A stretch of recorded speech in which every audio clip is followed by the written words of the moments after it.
Башкалабыз Казанда 1 декабрьдән 6-сына кадәр Һөнәр 12-нче Бөтен Россия яшь режиссура фестивале узачак.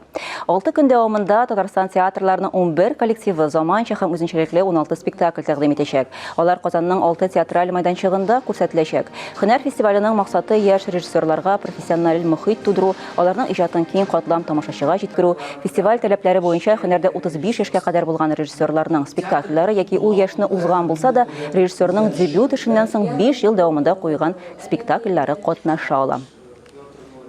Узган ел без бөтенләй 23 спектакль алып килгән идек, чөнки инде хәтерләсәгез, Сахалинга кадәр спектакльләр бар иде. Ничек үзгәрде спектакль, фестиваль? Монда инде үзгәрешләр, әлбәттә, география күпкә тарайды. Безнең Татарстаннар гына калды дияргә мөмкин. Татарстаннан да хәтта менә Әлмәт театры катнашмый, чөнки аларның без заявкалар җыйганда иң шундый авыру чырларына туры килгән идек, аларның кәефтә кирәк бит инде фестивальдә катнашырга.